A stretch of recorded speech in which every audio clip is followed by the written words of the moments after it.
الحمد لله الذي خلق الإنسان وعلمه البيان.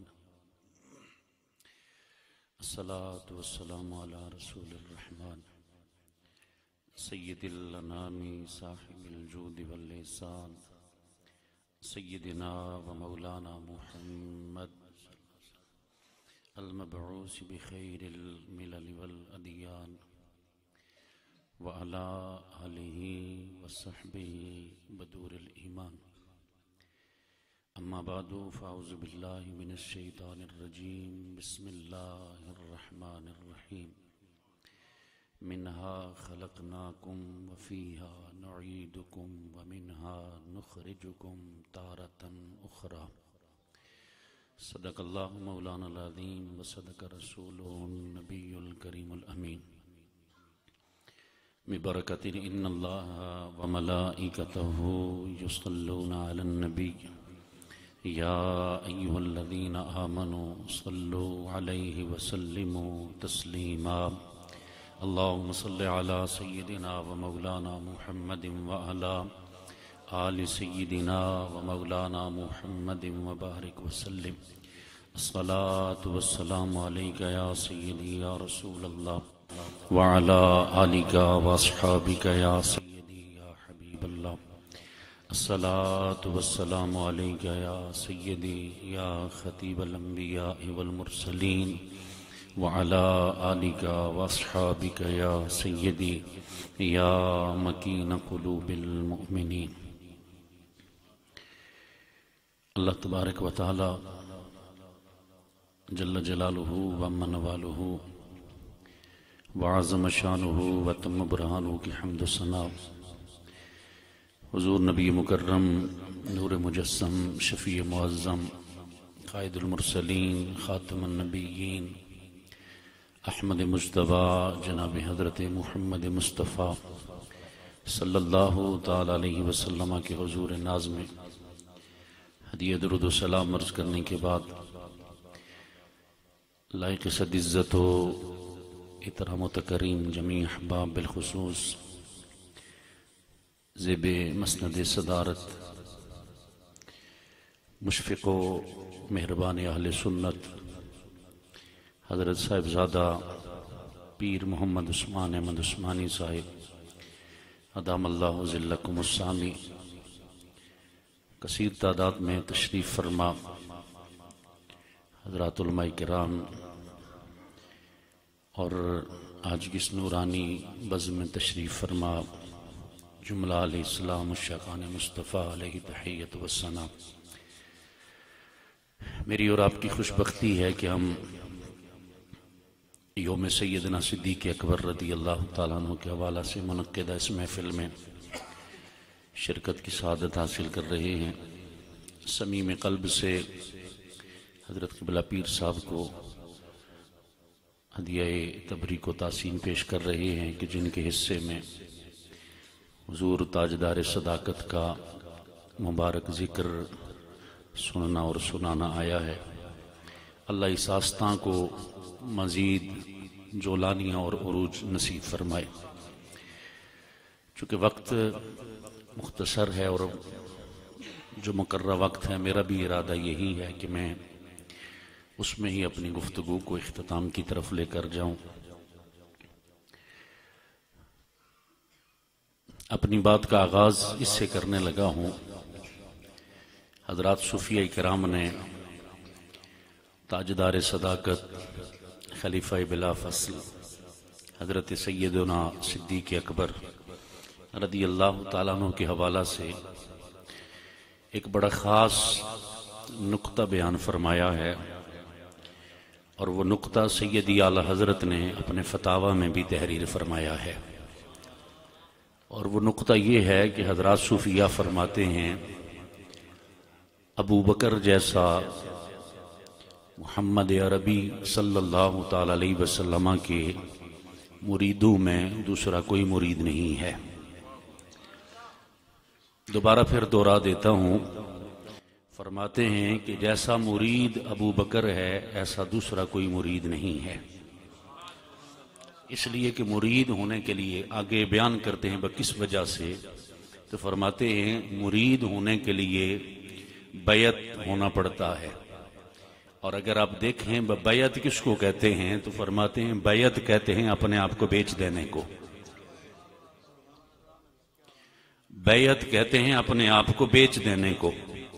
تو اس کے لیے بطور دلیل سنن ابن ماجہ کی حدیث مبارکہ لے کر آئے ہیں کہ میرے محبوب کریم صلی اللہ تعالی علیہ وسلم تشریف فرما ہیں، اور حضور نے مجمع کو مخاطب کرتے ہوئے فرمایا جتنا نفع مجھے ابو بکر کے مال نے دیا ہے اتنا نفع کسی اور کے مال نے نہیں دیا۔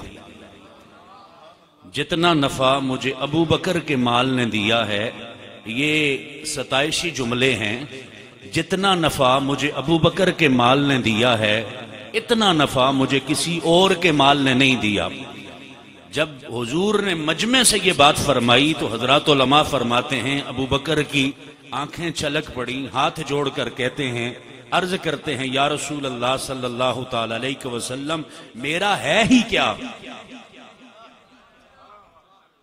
یا رسول اللہ صلی اللہ علیہ وسلم میرا ہے ہی کیا؟ میں بھی جناب کا ہوں اور میرا مال بھی جناب کا ہے۔ کہا بیچ دینا اپنے آپ کو، اس کو کہا جاتا ہے مرید ہونا۔ تو جناب حضرت ابو بکر صدیق کہتے ہیں حضور میرا ہے ہی کیا؟ میں بھی جناب کا ہوں اور میرا مال بھی جناب کا ہے۔ اسی لیے حضرات محدثین نے لکھا ابو بکر جب آئے ہیں تو 40,000 دینار لے کر آئے تھے، اور وہ ایک ایک کر کے نا حضور کے نام کے اوپر قربان کر دیے۔ اور ان کا سب سے بڑا جو وافر حصہ تھا وہ ان غلاموں کو خریدا کہ جن کے دنیاوی آقا انہیں حضور کی بارگاہ میں آنے کی وجہ سے تنگ کرتے تھے۔ اور ان غلاموں میں ایک سردار حضرت سیدنا بلال بھی ہے۔ لفظ تھوڑا غور فرمائیے گا، ان غلاموں میں ایک سردار حضرت سیدنا بلال بھی ہیں۔ مولانا روم کی بارگاہ میں چلیں، مولانا روم فرماتے ہیں ایک دن حضرت ابو بکر صدیق گزر رہے تھے رضی اللہ تعالیٰ عنہ، تو حضرت بلال کو مارا جا رہا تھا، اور ہر ضرب کے اوپر نہ جب ضرب لگتی تھی حضرت بلال کہتے تھے احد احد۔ جب وہ آپ کو تشدد کر کے مار کے بے ہوشی کی حالت میں چھوڑ کر چلے گئے نا تو حضرت ابو بکر صدیق نیڑے ہوئے، قریب ہو کر آپ نے فرمایا بھئی اللہ آہستہ آواز میں بھی سن لیتا ہے، اللہ آہستہ آواز میں بھی سن لیتا ہے، جب تو زور سے بولتا ہے نا تو یہ تجھے مارتے ہیں، تو دیوانے دل میں ہی بات کر لیا کر، دل میں ہی اس کا ذکر کر لیا کر۔ حضرت بلال نے کہا میرے محسن ہیں، ٹھیک ایسے ہی کروں گا۔ مولانا روم رحمت اللہ تعالی علیہ فرماتے چند دن گزر گئے نا، پھر حضرت ابو بکر کا گزران وہاں سے ہوا، وہی رن سجا ہوا ہے، ہر طرف سے ضربوں کی برمار ہے، اور جب جسم پہ ضرب پڑتی ہے نا تو آواز آتی ہے احد۔ اتنا آپ سے کہوں کہ اس ماحول میں بیٹھ کر احد کہنا آسان کام ہے، جب ہر طرح کی سہولت میسر ہو احد کہنا عام کام ہے، بڑا آسان کام ہے، لیکن جب سورج بھی آگ برسا رہا ہو، جسم کے اوپر باری برکم پتھر بھی ہو، اور جسم کو گرم لوہے کے ساتھ داغا بھی جا رہا ہو، اور اس کے باوجود اپنے محبوب کا نام محبت سے لینا یہ محمد کے یاروں کا ہی کام ہے بس۔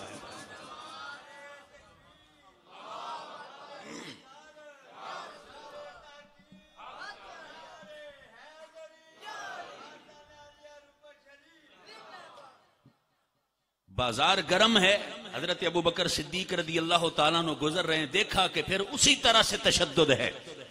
مولانا روم کہتے ہیں جب ضرب پڑتی ہے نا تو احد کی صدا بلند ہوتی ہے، جب نیم بے ہوشی کی حالت میں چھوڑ کر چلے گئے نا وہ تو حضرت ابو بکر صدیق پھر قریب آئے، اور قریب آ کر کہنے لگے بلال میں نے تجھ سے کہا تھا نا وہ آہستہ آواز میں بھی سن لیتا ہے، بلال میں نے تجھ سے کہا تھا وہ آہستہ آواز میں بھی سن لیتا ہے، تو زور سے بولتا ہے، یہ منافق کمینے تجھ پر تشدد کرتے ہیں، تو آہستہ کیوں نہیں بولتا؟ پوری روایت سنا کر اختتام کی طرف آپ کو لے کر اس لیے آئے ہوں تاکہ آپ کو سمجھ آ جائے، جے تو وکیا عشق بازار بھی نہیں، جے تو چڑھیا اتے دار بھی نہیں، ایڈا سستا سودا پیار بھی نہیں، تے ایڈا سوکھا لبدا یار بھی نہیں۔ حضرت بلال سے جب حضرت ابوبکر صدیق نے کہا میں نے تجھے کہا تھا آہستہ بول لیا کر، دل میں ذکر کر لیا کر، تو حضرت بلال کی آنکھوں میں آنسو آ گئے اور کہنے لگے میرے محسن اس زبان کو تو میں تالا لگاؤں گا، لیکن کیا کروں، اس کی محبت میں میرے جسم کا بال بال زبان بن چکا ہے، اس کی محبت میں میرے جسم کا بال بال زبان بن چکا ہے، میں کیا کروں، میرا اس پر کنٹرول ہی نہیں ہے، میں جتنا اس کو روکنا چاہتا ہوں یہ اتنا ہی محبوب کے عشق میں مچل کر اور زیادہ بلند آواز میں کلام کرتا ہے۔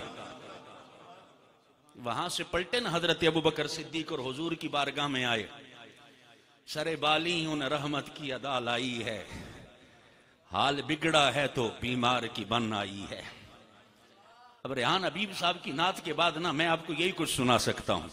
اللہ دل سے دعا ہے اللہ مزید جولانیاں نصیب کرے ہمارے اس بھائی کو۔ ہوا کیا ہے، حضرت ابوبکر صدیق آئے ہیں حضور کی بارگاہ میں، چہرہ دیکھا نا تو میرے حضور نے فرمایا بھائی ابوبکر کچھ پریشان ہو؟ یا رسول اللہ بلال کیا ہونا چاہیے؟ یا رسول اللہ اگر اجازت ہو تو میں خرید لوں، اجازت ہو تو میں خرید لوں۔ میرے حضور نے فرمایا ٹھیک ہے خرید لینا۔ جب حضرت ابوبکر اٹھ کر جانے لگے نا، اٹھ کر جانے لگے، یاد رکھنا بسا اوقات قیمت کی شے نہیں، شے کی قیمت نہیں ہوتی، خریدار کی نگاہ کی قیمت ہوتی ہے۔ جب جانے لگے نا تو میرے حضور نے فرمایا کہاں جا رہے ہو؟ کہا جی بلال کو خریدنے۔ تو میرے حضور نے فرمایا ہماری طرف سے بھی حصہ شامل کر لینا۔ اب بات سمجھ آئی ہے؟ میں نے کہا سرے بالی، میرے امام نے کہا تھا سرے بالی انہیں رحمت کی ادا لائی ہے، حال بگڑا ہے تو بیمار کی بن آئی ہے۔ کہا ابو بکر میرا حصہ بھی شامل کر لینا۔ حضرت ابو بکر صدیق گئے، جا کر امیہ بن خلف سے کہنے لگے میں تیرے پاس جو حبشی النسل غلام ہے اس کو خریدنا چاہتا ہوں۔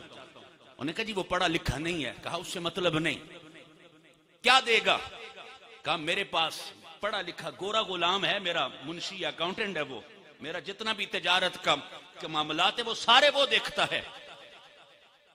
اس نے کہا اچھا اگر میں 10,000 دینار مانگوں تو پھر؟ وہ بھی دے دوں گا۔ 10,000 دینار مانگوں تو کہا وہ بھی دے دوں گا۔ سودا طے ہو گیا، گورا غلام دے دیا اور حبشی النسل لے لیا۔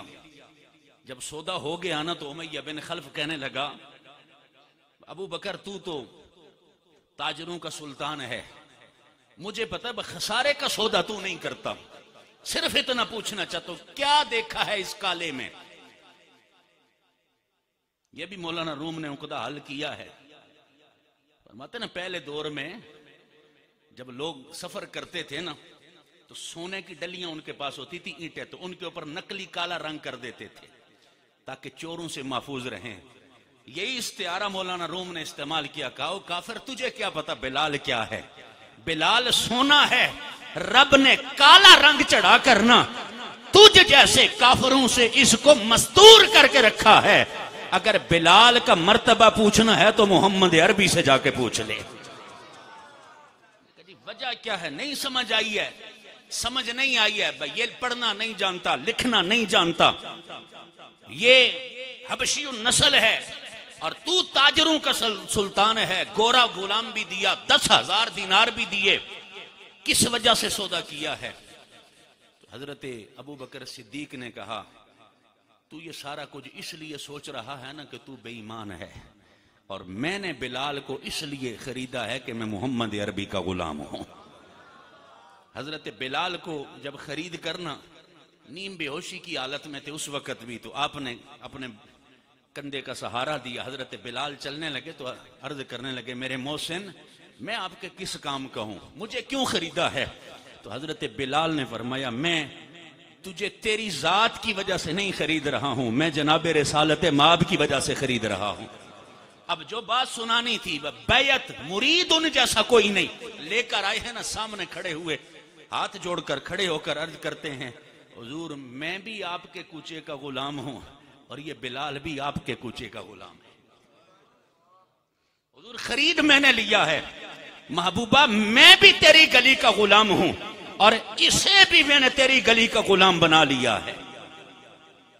حضرت سیدنا ابو بکر صدیق رضی اللہ تعالیٰ عنہ ایسے مرید ہیں کہ ان جیسا مرید کوئی نہیں، ایسے مرید ہیں کہ ان جیسا مرید کوئی نہیں۔ کس وجہ سے؟ میرے محبوب کریم نے فرمایا میں نے ترازو میں ایک طرف ابو بکر کا ایمان رکھا ہے اور دوسری طرف پوری کائنات کے لوگوں کا ایمان رکھا ہے، لیکن جو ایمان اللہ نے ابو بکر کو عطا فرمایا ہے اللہ نے اس ایمان کا صدقہ ہی میری پوری امت کو بھی دولت ایمان عطا فرمائی ہے۔ پوچھا گیا یا رسول اللہ کس وجہ سے اتنا باری ایمان کس وجہ سے ہے؟ فرمایا اس لیے کہ سارے آئے ہیں، جس سے بھی میں نے کہا نا کلمہ پڑھ، اس نے کہا وقت دیں یا دلیل مانگی، لیکن جب ابو بکر سے میں نے کہا کوئی دلیل نہیں مانگی ہے، کوئی دلیل نہیں مانگی، بلکہ جیسے ہی میں نے کہا ابو بکر میں اللہ کا رسول ہوں، اگلے لمحے زبان ابو بکر کی تھی اور تذکرہ اللہ اور اللہ کے رسول کا اس کے اوپر جاری ہو رہا تھا۔ اب جس دور کے اندر ہم داخل ہو رہے ہیں، اب ترازو لگائے جاتے ہیں اور تولا جاتا ہے، کس کو؟ ان کو تولا جاتا ہے کہ جو انمول ہیں، ان کو تولا جا رہا ہے، اور تولنے والے کی اپنی ذاتی حیثیت یہ ہے، میرے لفظوں کے اوپر غور کیجئے گا، تولنے والے کی اپنی ذاتی حیثیت یہ ہے کہ اس کے ترازو میں 100 نہیں کئی ہزار چھید ہیں، اور وہ اس سے تول کس کو رہا ہے؟ حضرت ابو بکر صدیق کی عظمت کو۔ حضرت ابو بکر صدیق کی عظمت کو یاد رکھیں، میں اور آپ اہل محبت ہیں، ہماری سب سے بنیاد جو ہے نا وہ محبت ہے اور ادب ہے، اور یہی اہل سنت کی پہچان ہے کہ ہم حضور کی ہر نسبت کا حیا کرنے والے ہیں، ہر نسبت کا حیا کرنے والے۔ یہاں پر ابھی بتایا جا رہا تھا نا، محترم قاری ریحان حبیب صاحب بتا رہے تھے بھئی یہاں سے عقیدے کا تحفظ، اس آستان کا یہ ترہ امتیاز ہے، اور اکثر دوست مجھ سے بھی پوچھتے رہتے ہیں مفتی صاحب جتھے کھلوتے ہو کدے خالی نو مڑے، وجہ کی ہے؟ آج آپ کو بتا دوں آپ کو، اس لیے کہ سامنے شاید چہرہ میرا ہوتا ہے لیکن پیچھے جتنا مشن ہوتا ہے نا وہ حضرت قبلہ پیر صاحب کا ہوا کرتا ہے۔ ابھی ایک دنگل سجا تھا، دن بھر بھی میری آواز سے آپ کو لگ رہا ہوگا، اس لیے کہ تھانہ چونترا کے باہر پوری 2 راتیں گزارنا نا، اور میری جیسا ساز طبیعت کا مالک بڑا مشکل تھا۔ ایک دنگل سجا تھا، اس میں بھی جتنا خدا کا شکر ہم ادا کریں کہ اللہ نے بغیر کسی انتشار کے خداوند قدوس نے ہمیں کامیابی عطا فرمائی، اور میں وہاں پر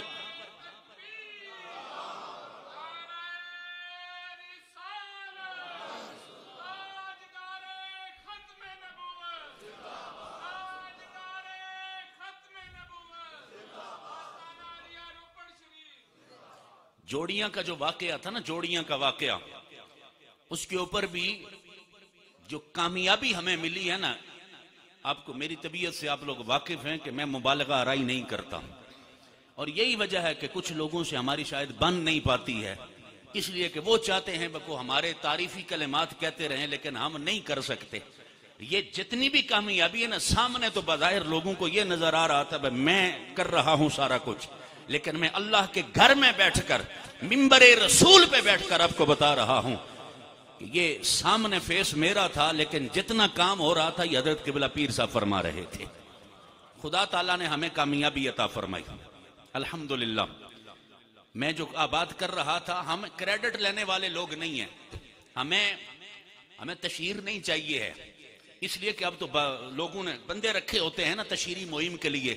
کبھی میرے خیال سے آپ جو اس آستان سے وابستہ ہیں، کبھی آپ کو یہ ادھر سے یہ پیغام نہیں دیا گیا ہوگا کہ یہ ہماری بھی کوئی تشہیر کر دیں، اس لیے کہ جن کی ڈیوٹی یا جن کی حاضری حضور کی بارگاہ میں لگ رہی ہو نا، میں نے صبح جب میرا پیر صاحب سے بات کی تو میں نے کہا جی فلاں فلاں فلاں فلاں فلاں فلاں، نام لینے کی ضرورت نہیں، یہاں جمع ہو گئے ہیں، تو اب کیا ہوگا، کیا کرنا چاہیے؟ تو مجھے فرمانے لگے مفتی صاحب ہم نے جہاں حاضری لگوانی تھی وہاں لگ گئی ہے، جہاں ہم نے حاضری لگوانی تھی نا وہاں لگ گئی ہے، باقی جس کو دنیا چاہیے وہ دنیا کی بات کرے گا، اور جس کو سونے کی نظر چاہیے وہ اپنی توجہ مدینے کی طرف رکھے گا۔ ہم ادب والے لوگ ہیں، کہہ یہ رہا تھا اس لیے کہ ادب جو ہے نا وہ بنیاد ہے ہماری۔ اور بدایون کی بڑی یونیورسٹی کا فاضل، بدایون کی بڑی یونیورسٹی کا فاضل جس کا نام سید محمد تھا، پتہ یہ کون ہے؟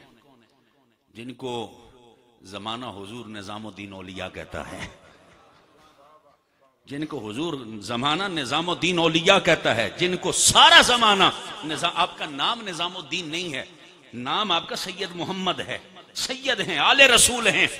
اور بدایون کی یونیورسٹی سے جتنے بھی اس وقت کے مروجہ نصاب تھے ان سے فارغ التحصیل ہو کر پاک پتن میں آتے ہیں نا تو ادب کا ایسا رنگ چڑھایا جاتا ہے کہ یہاں سے پلٹ کر جب واپس جاتے ہیں، پلٹ کر واپس جاتے اپنی مسند پہ بیٹھے ہوئے ہیں، سامنے مریدین ہیں، متوسلین ہیں، اور اپنے وقت کا علامہ تو دہر ہے جو خطاب کر رہا ہے، اور دوران درس اٹھ کر کھڑے ہو جاتے ہیں۔ آپ کو بات سمجھ آ رہی ہے؟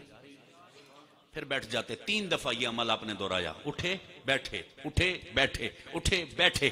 جب درس ختم ہوا نا تو جو بہت قریب کے طالب علم تھے انہوں نے کہا حضور آج سے پہلے کبھی ایسے نہیں ہوا کہ آپ دوران درس اٹھے ہوں، حضور وجہ کیا تھی؟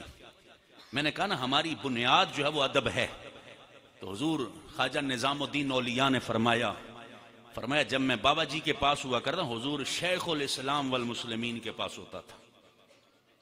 اب تو ہمیں شیخ الاسلام بھی چپے چپے پہ نظر آتا ہے، لیکن شیخ الاسلام اگر دیکھنا ہو نا تو میرے بابا فرید کو دیکھو، یہ شیخ الاسلام ہیں جن کی ایک نظر پڑتی ہے نا تو اجودن کا ٹبا پاک پتن بن جایا کرتا ہے۔ فرمانے لگے جب میں حضور شیخ الاسلام والمسلمین کی بارگاہ میں حاضر ہوتا تھا تو وہاں پاک پتن میں ایک کتا بابا جی کی گلیوں میں گھومتا تھا، ایک کتا بابا جی کی گلیوں میں گھوما کرتا تھا۔ شاگردوں نے کہا حضور پھر کیا ہوا؟ فرمانے لگے اس کتے جیسا کتا، اور فرمائیں گے اس کتے جیسا کتا، وہ نہیں اس جیسا۔ میں آج جب درس دے رہا تھا نا تو میرے سامنے سے 3 دفعہ گزرا، میرے عشق نے یہ گوارا ہی نہیں کیا کہ شبیہ میرے بابا کی گلی میں گھومنے والے کتے کی اور میں اس کا احترام نہ کروں۔ میں کچھ کہنا چاہ رہا تھا آپ سے، جن کی محافل میں ہم بے دریغ ہو کر جا کر بیٹھ جاتے ہیں نا اور ہمیں نہیں پتا ہے کہ وہ رفظ کا جادو کس طرح سے ہمارے اندر انجیکٹ کر رہے ہیں اور کس طرح سے ہمارے عقیدے پہ وار کر رہے ہیں۔ کسی ملا کو کیا حق ہے یا کسی نعتخان کو یا کسی بے لگام نقیب کو کیا حق ہے کہ وہ حضرت ابو بکر صدیق کی شان میں جسارت کرے جسے میرا نبی خود فرما دے آج تک زمانے پر ایسا سورج طلوع ہی نہیں ہوا ہے کہ جس میں اللہ کی بارگاہ میں ابو بکر صدیق سے بڑھ کر رب نے کسی کو فضیلت عطا فرمائی ہو۔ آپ سنتے رہتے نا یار کانڈ نہ کرے فلانے، قرآن مجید رکھا ہو نا کہیں پر، ادب کا تقاضا یہ ادب یہ ہوتا تھا۔ تو بچے کی اگر پیٹھ ہو رہی ہو تو ماں کیا کہتی ہے؟ بھائی اس کو پیٹھ نہیں کرو قرآن کو۔ میں مدینہ کی گلیوں کا ایک واقعہ سناتا ہوں، وقت ختم ہو گیا، انشاءاللہ بس اسی کے اوپر اختتام کریں گے۔ میرے خیال سے تھوڑا بہت ہے آپ کے لیے، یہ پیر کی زیارت بھی ہوگی اور یہ کافی ہے آپ کے لیے۔ بات سنیے گا آپ، مدینہ کی گلیاں ہیں، میرے حضور گزر رہے ہیں اور حضور کے صحابی ہیں حضرت ابو دردہ۔ یہ نہ کوئی لال ہے نہ پیلا ہے، توجہ ہے آپ کی، یہ نہ کوئی لال ہے نہ پیلا ہے، یہ نہ کوئی ایرانی ہے اور نہ کوئی دبئی والا ہے، یہ وہ ہے کہ جس کو کلم وعد اللہ الحسنہ کی سند رب ذوالجلال نے عطا فرمائی ہے۔ حضرت ابو دردہ رضی اللہ تعالیٰ عنہ صحابی رسول ہیں۔ حضرت ابو دردہ گزر رہے تھے تو میرے حضور نے فرمایا ابو دردہ رک جاؤ، رک جاؤ ابو دردہ۔ ٹھہر گئے، فرمانے لگا کس کو پیٹ کر رہا ہے؟ کس کو پیٹ کر رہا ہے؟ مڑ کے پیچھے دیکھا، حضرت ابوبکر صدیق آ رہے تھے. بات سمجھ آ رہی ہے آپ کو؟ مڑ کے پیچھے دیکھا تو حضرت ابوبکر صدیق آ رہے تھے. میرے نبی نے فرمایا ابو درداء اسے پیٹ نہ کر، اس لیے کہ زمانے نے آج تک وہ سورج نہیں دیکھا ہے کہ جب اس سے بڑھ کر فضیلت میں کوئی بندہ آیا ہو. نبیوں کے بعد اگر سب سے بلند مقام کسی کا ہے تو اللہ نے وہ مقام میرے ابو بکر صدیق کو عطا فرمایا ہوا ہے. ابو بکر احباب گرامی قدر، بات لوگ کرتے رہتے ہیں. رب کا قرآن دیکھیں، اللہ کا قرآن کہتا ہے منہا خلقناکم وفیہا نعیدکم ومنہا نخرجکم تارۃ نخری. آیت کا مفہوم یہ ہے ہم نے تمہیں اسی سے پیدا کیا، ہم تمہیں اسی میں لے کر جائیں گے اور پھر اسی سے نکالیں گے. آہستہ سے کہنے لگا ہوں بندہ یہاں سے چلے نا، مکہ میں چلا جائے، مدینہ میں چلا جائے، زہی نصیب کے وہیں پہ اگر مدفن مل جائے تو لوگ کیا کہتے ہیں کہ جہاں کی خاک تھی وہیں پہ پہنچا، جہاں کی خاک تھی وہیں پہ پہنچا. مطلب کیا ہے؟ جس کا جہاں کا خمیر ہوتا ہے وہ وہیں پہ دفن ہوتا ہے. ذرا تھوڑی آنکھیں بند فرمائیں اور روضہ رسول کی طرف توجہ کریں. ایک طرف میرے حضور کا روضہ مبارک ہے اور پہلو میں جو لیٹا ہے اس کو حضرت ابوبکر صدیق کہا جاتا ہے. لوگ کہتے ہیں بھئی ہمیں یہ بتائیں فلاں ہوا فلاں ہوا فلاں ہوا. میں نے کہا تو نے اگر دیکھنا ہے نا ابوبکر صدیق کون ہیں تو دیکھ آج بھی پہلو مصطفیٰ میں 70,000 صبح اور 70,000 شام جسے آ کر سلام کر رہے ہیں نا، ہم اہل محبت اسے ابوبکر صدیق کہتے ہیں. ہم اہل محبت اسے ابوبکر صدیق کہتے ہیں. اہل بیت اطہار کا ذکر بھی ہمارے لیے حرز جاں ہے، ہمارے ایمان کی پہچان ہے. لیکن ہم یہ کہتے ہیں جس طرح سے باقیوں کے اذکار ہوتے ہیں ایسا ہی حضرت ابوبکر صدیق کا ذکر بھی ہونا چاہیے. اس لیے کہ حضور کی جب نعت خوانی ہوئی نا، حضور کی نعت خوانی، میرے نبی نے کسی کی منقبت کی فرمائش نہیں کی، کسی کی منقبت کی حضور نے فرمائش نہیں کی فلانے کی بھی منقبت پڑھو. لیکن یہ نہیں بتاتا ہے آج کل نقیب صاحب، میں ان نقیبوں کی نہیں جو عقیدے کی ترجمانی کرتے، میں ان بے لگام نقیبوں کی بات کرنے لگا ہوں کہ جن کو عوام سے مال بٹورنے کے نئے نئے طریقے جن کے پاس ہوتے ہیں. وہ تو کہتے نہیں جی اب ذکر ہم فلانے کا کریں. میں نے کہا ترتیب سے کرو نا، اس لیے کہ حضرت حسان نے جب کہا تھا نا وَأَحْسَنُ مِنْكَ لَمْ تَرَ قَطُّ عَيْنِي وَأَجْمَلُ مِنْكَ لَمْ تَلِدِ النِّسَاءُ، یہ سنا کرنا پورا کلام.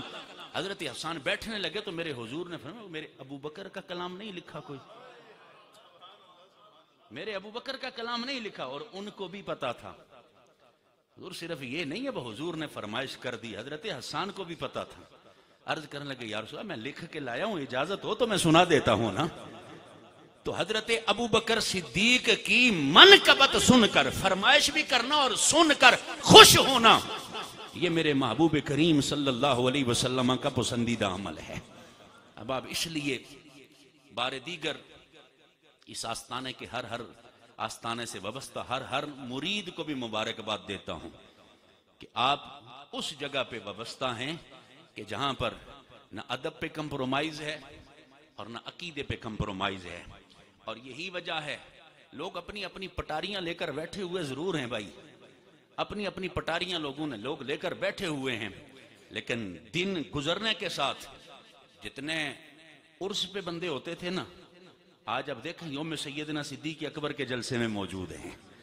یہ حضرت قبلہ پیر صاحب کا اخلاص ہے. اللہ تعالیٰ مزید برکات نصیب فرمائے. آج تو آپ میں داخل ہوا جب تو میں نے دیکھا اب تو ماشاءاللہ مسجد کا فرنٹ بھی مکمل ہو رہا ہے. اس کے اوپر بھی ہم انہیں ہدیہ تبریک پیش کرتے اور مبارکباد پیش کرتے ہیں. اور دیکھیں نا ایک ہے عملی میدان میں آنا، عملی میدان میں آ کر صرف خالی نعرہ لگا لیا نا، یہ بھی بڑی بات ہے. میں بتا اس لیے آپ کو رہا ہوں کہ یہ ہم بھی اس عمل کے اندر تقلید کریں. یہ حضرت بتا رہے تھے جو خطیب صاحب ہے یہاں پر، یوم سیدنا صدیق اکبر کی مناسبت سے نا ادارے کے جتنے طلباء ہیں حضرت قبلہ پیر صاحب نے سب کے لیے سردیوں کے انتظام کے لیے 2 جوڑے سب کو عطا فرمائے ہیں. یہ صدیقی خیرات ہے، یہ صدیقی خیرات ہے، اور حضرت عثمان کے شہزادے کے ہاتھ سے ہے. سبحان اللہ، میں نے مطالبہ نہیں کیا، اب تو کہہ رہا ہوں سبحان اللہ فرمائیں ذرا.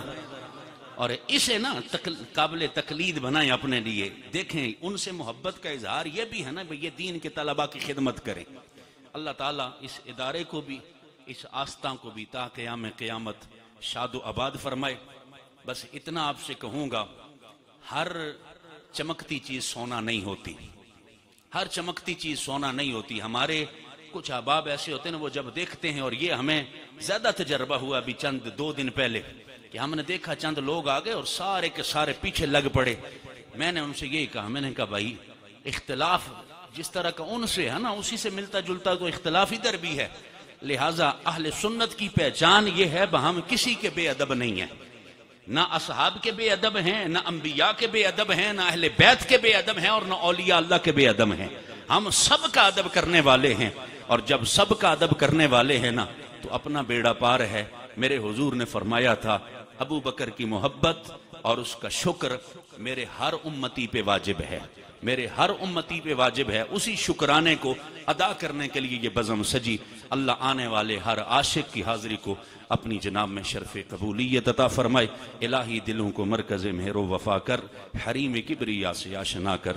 جنہیں نانے جمیں بخشی ہے تو نے میرے مالک، انہیں بازو حیدر بھی عطا کر. دوران گفتگو عمدن یا سہون کوئی غلطی خطا میں اپنے رب کے حضور معافی کا خواستگار. فقیرانہ آئے صدا کر چلے، میاں خوش رہو، بس ہم دعا کر چلے. وما علیہ